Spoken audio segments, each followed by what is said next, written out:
Inside the mysterious, inky blackness of the door, Park found himself in an unfamiliar and daunting realm, markedly different from the challenges he had previously faced in Stage 2. The monsters lurking within this new domain were not only menacing in appearance, but possessed a strength and ferocity that far exceeded his expectations. Each creature, with its grotesque form and malevolent aura, seemed like an insurmountable obstacle to Park, who struggled to fend off even two of these formidable adversaries. In stark contrast, Yoonjae and Jungyu moved through this perilous environment with a surprising and almost enviable ease. Their movements were fluid and precise, each strike demonstrating a mastery and power that left Park in awe, and admittedly, a shade of envy. These once familiar comrades now seemed like titans, effortlessly dispatching the monsters that had so thoroughly overwhelmed Park. The disparity in their abilities was not lost on him as he observed their strength, which seemed to have grown exponentially since their last encounter. Jungyu, ever the jester, couldn't resist a light-hearted jab at Park, teasing him about his evident regret. The words, though spoken in jest, stung Park as they echoed his own thoughts. Had he made the wrong choice earlier? This nagging doubt crept into his mind as he watched Yoonjae and Jungyu continue their seemingly unstoppable advance. Yoonjae, meanwhile, was in possession of a new item that had piqued Jungyu's curiosity. Zahar's Shackle 218, as it was named, was an object of considerable interest. Yoonjae, however, chose to downplay its significance, describing it as merely decent. This modesty was a thin veil over his true feelings, as internally, Yoonjae was ecstatic about the item's capabilities. Zahar's Shackle 218 was not just any ordinary piece of equipment. It enhanced slash attack and provided a robust defense boost to all equipped gear.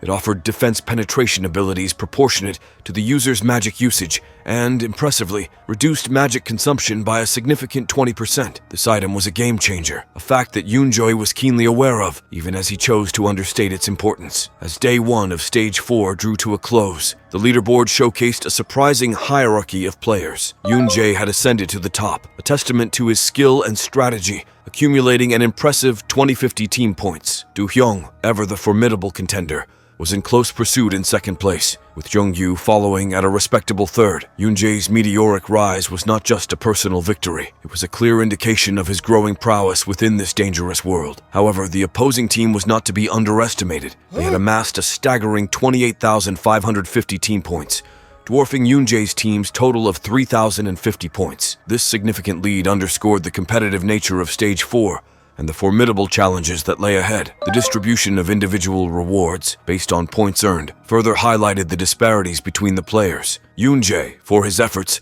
received a random stat point, a +1 increase in his magic attribute, and a modest sum of 12 gold coins. Gold coins, as Yoonjae well knew, were more than mere currency in this realm. They were a key to unlocking valuable items or skills, particularly crucial on the last day of Stage 4. This knowledge was not lost on the other players, who had begun to whisper about Yoonjae. His exceptional performance had not gone unnoticed, and it was clear that he had become a player of significant interest, perhaps even concern, among his peers. Despite the seemingly precarious situation his team found itself in, Yoonjae was not deterred. He proposed a strategy, a plan he believed could ensure the survival of all team members through Stage 4. His idea was met with skepticism from Do-hyung, who dismissed it as naive. Do-hyung's response indicated a divergence in their perspectives, a hint that perhaps not all shared Yoonjae's sense of teamwork and camaraderie. Despite Do-hyung's initial dismissive attitude towards Yoonjae's proposal for collective survival, Yoonjae remained undeterred, his focus unwavering. He was a man with a plan, a vision that extended beyond the immediate dangers and individualistic tendencies that seemed to grip the others. His strategy, while simple in concept, was ambitious in its scope: to pool their resources, to share their strength for the greater good of the team. It was about equal distribution of group points, a communal effort where each member, each day, would contribute 1,000 points to the collective pot. Yoonjae, ever the leader in both thought and action, pledged to contribute double that amount, a testament to his commitment to his own proposal. This idea of shared success and mutual aid resonated with many in the group. They saw the wisdom in Yoonjae's plan, recognizing that in unity there was strength, and in collective effort there was a greater chance of survival for all. However, Do-hyung, with his hardened demeanor and skepticism, remained unimpressed. He viewed Yoonjae's altruism with suspicion, labeling it as an excess, a naivety that had no place in their harsh reality. To Do-hyung, the world was a zero-sum game, where one's gain was inevitably another's loss. Meanwhile, in the realm behind the white door, a space that seemed to exist in stark contrast to the dark challenges they had faced, Jung-gyu found himself reflecting on Yoon-jo's character. He voiced his thoughts, noting Yoon-jo's kindness, a trait that shone through his actions and decisions. However, Jung-gyu was unaware of the deeper currents that flowed beneath the surface of Yoon-jo's plans. Yoon-jae's actions, while seemingly altruistic, were part of a larger, more complex scheme. It was a strategy that played upon the destinies of both the living and the doomed, a chess game where each move was calculated and each decision was weighed for its potential impact on the future. As they ventured further, accumulating points and navigating the perils of their environment, Jung-gyu found himself increasingly questioning the nature of their journey. He observed Yoon-jae, a figure of calm and confidence, dispatching high-level beasts with an ease that bordered on the surreal. It was not just the skill and power that Yoon-jae displayed that caught Jung-gyu's attention. It was the intent behind each movement, the purpose that seemed to drive Yoon-jae forward. Jung-gyu began to ponder the true nature of the monster they faced. Was it the creatures that lurked in the shadows, or was it something more profound, something intrinsic to their very existence in this strange and hostile world? He watched Yoon-jae, a man fighting not just for survival, but seemingly for a cause far greater, far more significant than what met the eye. What was it that drove Yoon-jae? What was this deeper, more important thing he fought for? These questions lingered in Jung-gyu's mind as he followed alongside Yoon-jae, the two of them a pair of warriors facing an uncertain future. As Yoon-jae and Jung-gyu prepared to embark on their quest to hunt the elusive Golden Goblin, a crucial component of mission number 4, an unexpected and unsettling discovery halted their plans. They noticed a sudden and unexplained disappearance of 6 members from their group. This mysterious vanishing act sent ripples of concern and speculation throughout the team. With questions hanging in the air, they decided to return to the common area, a central hub where information and updates were shared among the group members. Upon their arrival, Jung-gyu, with a sense of urgency, navigated his way to the group leaderboard. This digital display, usually a source of competitive motivation, now revealed a startling and distressing truth. Do-hyung's points had plummeted to 0, a clear and undeniable indication that he and his gang had broken the sacred covenant. This breach was not just a violation of the rules, it was a betrayal of the trust and cooperation that the group had strived to build. Yoon-jae, with a mix of anger and disappointment, confronted Do-hyung. His words were sharp, a clear condemnation of Do-hyung's selfishness and his blatant disregard for the collective strategy they had agreed upon. This confrontation only served to escalate the already tense atmosphere between them, with accusations and tempers flaring. Jung-gyu, sensing the growing hostility, quickly intervened. He stepped between the two, his presence a calming influence in the midst of the brewing storm. His intervention was timely, preventing what seemed like an inevitable physical altercation between Yoon-jae and Do-hyung. In the midst of this turmoil, Sung-soo, ever the diplomat, extended an olive branch. He offered a solution, a promise to provide enough points on the final day to help balance the scales. However, this gesture of reconciliation was met with contempt by Do-hyung, who directed his anger and frustration towards Sung-soo. Despite his initial reluctance, Do-hyung found himself without a solid argument to counter Sung-soo's logical analysis of their disadvantage against Yoon-jae's group. In the end, a decision was made to distance themselves from Yoon-jae's group, though they stopped short of promising not to engage in hostile actions against other groups. Away from the heated arguments and tense confrontations, Yoon-jae and Jung-gyu sought refuge in a quiet spot, a momentary escape from the chaos. In this brief period of calm, Yoon-jae reflected on the situation. He was acutely aware of the risks posed by Do-hyung's increasingly volatile and violent group. Yoon-jae recognized that the fastest way to boost his personal score in this game of survival was through defeating others, a grim reality that weighed heavily on him. Yet his concern extended beyond his own safety. He was worried about Jung-gyu. He feared that Jung-gyu, in his loyalty and commitment to Yoon-jae, would find himself in harm's way. Faced with this dilemma, Yoon-jae knew that a conversation with Jung-gyu was necessary. It was time to address the unspoken fears and uncertainties that lingered between them. As they sat in their secluded spot, away from prying eyes and ears, Yoon-jae prepared himself to open up to Jung-gyu, to share his thoughts and concerns, and to confront the difficult choices that lay ahead. Before we continue, take a moment to answer the question of the day. What is better, sword or spear? Comment down below for a chance to be shouted out. Now, back to the recap. As the days unraveled in a tense succession of events, Yoon-jae and Jung-gyu found themselves entrenched in a relentless pursuit. Their target, the cunning and elusive Golden Goblin, was critical for the completion of their 4th mission. This chase, which had begun as a straightforward hunt, soon morphed into a challenging game of wits and agility. The Golden Goblin, far from being a mere creature of brute force, displayed an intelligence that was both surprising and frustrating for the duo. It cleverly evaded capture, using its surroundings to its advantage. In one particularly memorable encounter, the goblin threw dirt in Yoon-jae's face, momentarily disorienting him and leading them straight into a carefully laid trap that involved a large and menacing ogre. The sudden appearance of the ogre could have spelled disaster for the less prepared, but Yoon-jae was no ordinary contender. His power and speed, honed through countless battles and strategic encounters, came to the forefront. He swiftly engaged the ogre, his movements a blur of precision and force. In a display of sheer prowess, Yoon-jae managed to defeat not just the ogre, but also the Golden Goblin, finally capturing the elusive creature that had led them on such a harrowing chase. Meanwhile, as the cloak of night began to descend upon the land, a palpable sense of urgency and fear permeated among the survivors.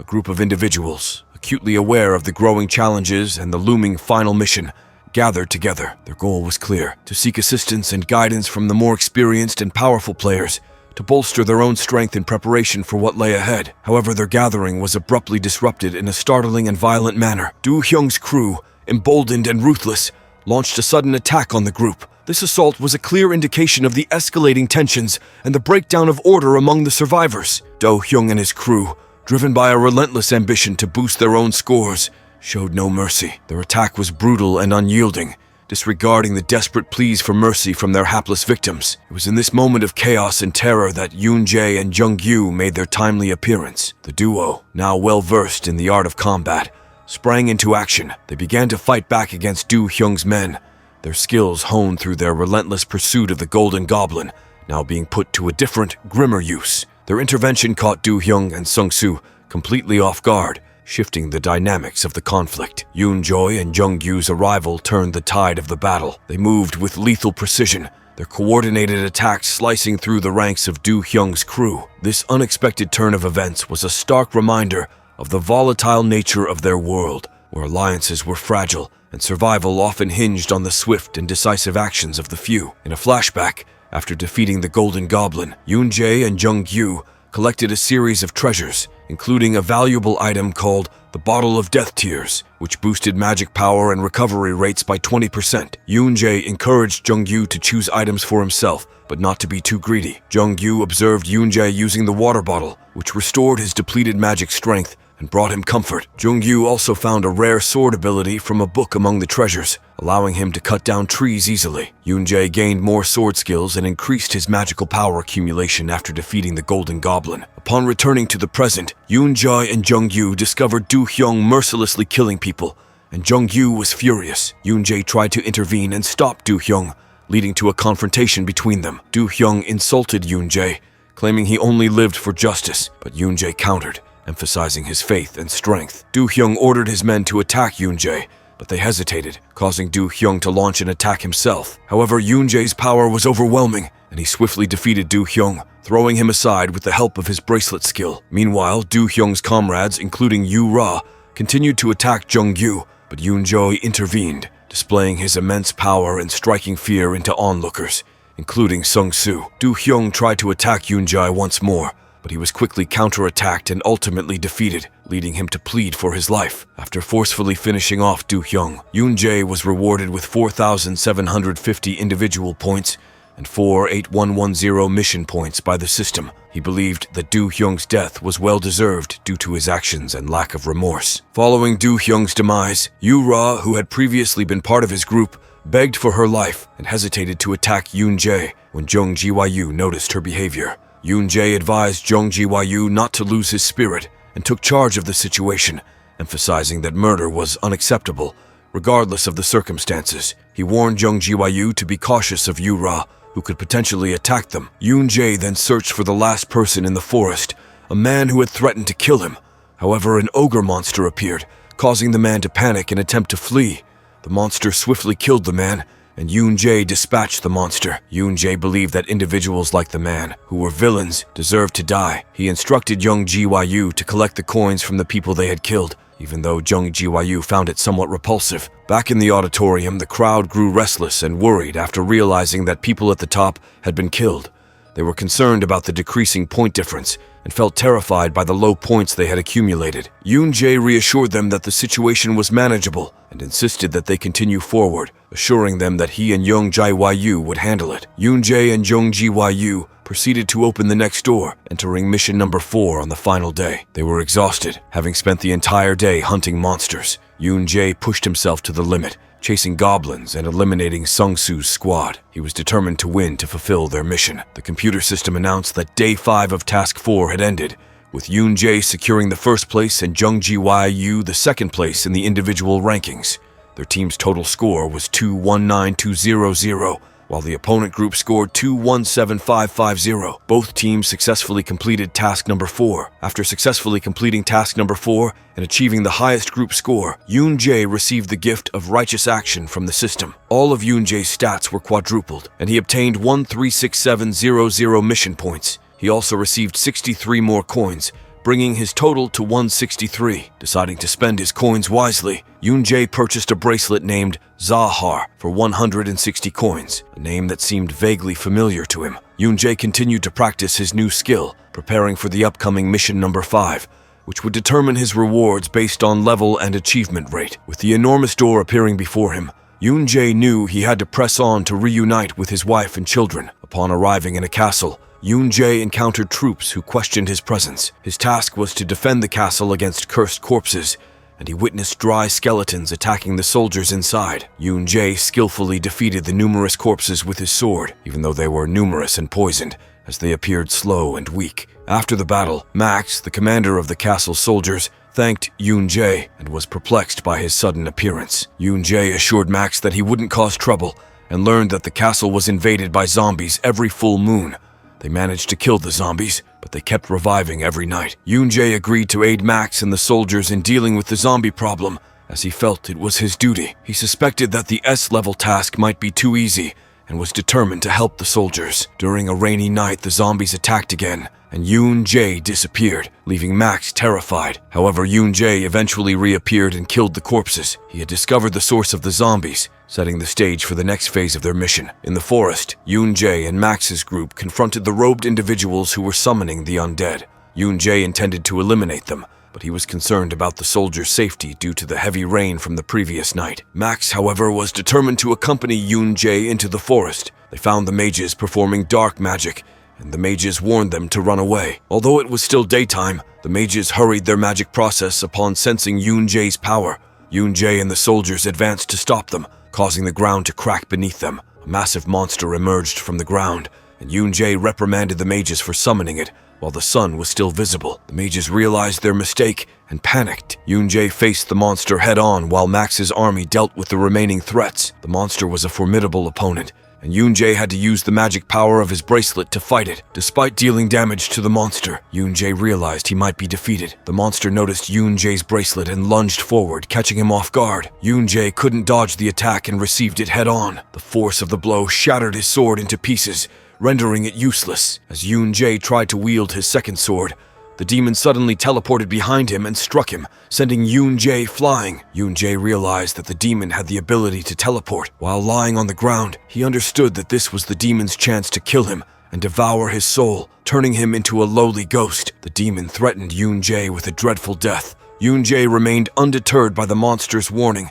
and quickly got back on his feet. He launched a relentless assault on the monster, targeting its weak spots. With the help of the magic power accumulation ring, Yoon-jae channeled all his strength into a powerful blow aimed at the monster's neck, which resulted in the detachment of its head. The people rejoiced at the monster's defeat, but their celebration was short-lived as the monster began to laugh and caution them that it wouldn't be so easily defeated by Yoon-jae alone, attributing its resilience to its massive size. Nevertheless, Yoon-jae approached the monster once more and drove his sword into its head, successfully completing his mission and earning 200,000 points. After the battle, Yoon-jae contemplated his actions and the rumors surrounding the monster, which was said to consume both the living and the dead. When Max offered to accompany him, Yoon-jae declined, bidding farewell to everyone with a firm handshake. As he departed, and he entered the light while trying to recall memories of his family. Inside, he encountered a huge man named Aryan, who claimed to be a subordinate of the monarch. Yoon-jae was puzzled about how he had ended up there. Aryan asked Yoon-jae why he had come to the Divine Hall, and Yoon-jae replied that he didn't know.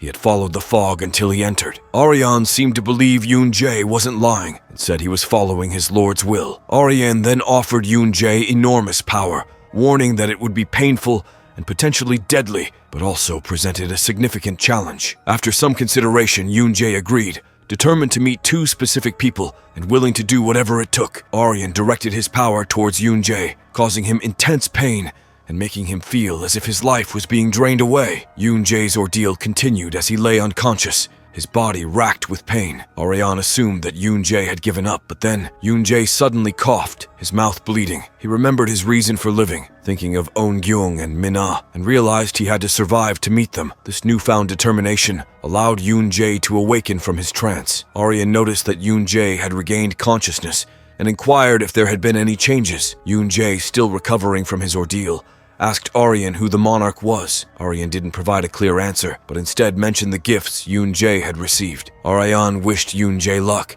and Yoon-jae was teleported somewhere else, leaving Ariane with a sense of belief in him, just as the monarch had believed in Ariane. Outside, many people were gathered, and Yoon-jae encountered Jung Ji-wyu among them. Amidst the crowd, a tall and powerful young man named Walker Elbin introduced himself. He claimed to have been living in this world for almost 7 years. Walker Elbin's presence caused unrest among the people, who protested against him and questioned his authority to make decisions about the wall and the world they were in. Walker Elbin's anger flared in response, and he demanded silence. Royce intervened to calm the situation, explaining that the purpose of the wall was to protect them from the extreme dangers beyond. Walker Elbin then directed the group to follow him to a mountain town along a challenging route filled with formidable monsters they had never encountered before. In those mountains, angels and demons were said to be present, further adding to the intrigue and danger of their journey. Walker Elbin had made it clear he would offer food and shelter for just 10 days. After that, everyone had to fend for themselves. He also explained that the tallest building served as a defense outpost. Yoon-jae and Jung Ji-wyu sat there, pondering their next moves during these 10 precious days. As the sun dipped below the horizon, casting long shadows over the rugged landscape, Jung Ji-wyu felt the grime of their journey cling to his skin. Deciding it was time to freshen up, he rose from his makeshift seat and headed towards the small, makeshift bathroom. Yoon-jae, on the other hand, remained seated, his gaze fixed on a battered book he'd brought along on this journey. The cover was tattered, a testament to its age and cherished use. He turned each page with care, immersing himself in the world within the words. His mind whirled with curiosity about the angels and demons he'd read about. After Jung Ji-wyu emerged from the shower, drops of water still glistening on his skin, he urged Yoon-jae to pick up the pace. Yoon-jae reluctantly closed his book and followed suit, stepping into the shower. Later that evening, in the dim light of a flickering lantern, Yoon-jae once again delved into his book. His fingers traced the words as he searched for elusive details about the angels and demons that intrigued him. The silence was broken abruptly when a sharp knock on the door echoed through the room. Startled, Yoon-jae looked up, his heart racing. Jung Ji-wyu, who had been dozing nearby, jolted awake. Yoon-jae's hand instinctively moved towards the sword resting nearby, just in case. The voice from outside the door was firm but not threatening. A man introduced himself as Dean, a member of the Bram clan. He explained his intention was to recruit Yoon-jae, though his words were laced with reassurances that he meant no harm. He emphasized that conflict was strictly forbidden under the protection of the main building. Yoon-jae and Jung Ji-wyu exchanged wary glances, but decided to cautiously open the door. As the door creaked open, a friendly face greeted them, belonging to Dean, a resident of Melon Village and a member of the Bram clan. Yoon-jae offered a polite introduction, though he still couldn't shake his doubts about this mysterious squad claiming to recruit players. His skepticism was palpable as he questioned Dean about their motives. Dean remained calm and kind, explaining that gifted individuals like Yoon-jae were frequently discussed among their group, and these masters were highly valued. He revealed that his boss had been waiting outside, intending to extend an invitation, but Yoon-jae found the timing of their recruitment attempt odd and felt something was amiss. Yoon-jae's mind raced as he pondered the situation. Something about this encounter didn't sit right with him, and he decided to decline Dean's offer, urging him to leave immediately. He promised that if anything changed, he would take the initiative to reach out. Dean's face darkened as disappointment washed over him. His friendly facade melted away, revealing the true nature of his intentions. Yoon-jae had seen through the clumsy ruse. The Bram clan was nothing but a band of deceivers, targeting new players and stealing their equipment. With his true colors exposed, Dean launched an assault on Yoon-jae and Jung Ji-wyu, all pretenses of civility abandoned. To avoid alerting the main building, Dean drew upon his hidden abilities to strike Yoon-jae down. However, Yoon-jae's sharp instincts saved him, and he retaliated, driving a severe blow into Dean's side. Dean staggered back, realizing his plan had unraveled. He made a desperate attempt to flee the room, disappearing into the night, leaving behind a room charged with tension and betrayal. The night had not yet released its grip when Yoon-jae, fueled by adrenaline and a sense of justice, swiftly knocked out Dean Alador as he attempted to flee. Dean crumpled to the ground, unconscious, his nefarious plans thwarted. The following morning, news of the incident spread like wildfire among the inhabitants of the inn. Walker Elbin, a man of authority, and another individual made their way to the inn to meet with Yoon-jae and Jung Ji-wyu. They needed to address the unsettling events of the previous night. Dean Alador, as it turned out, was a second-year member of a notorious murderer clan and a renowned cheater, notorious for attacking newcomers.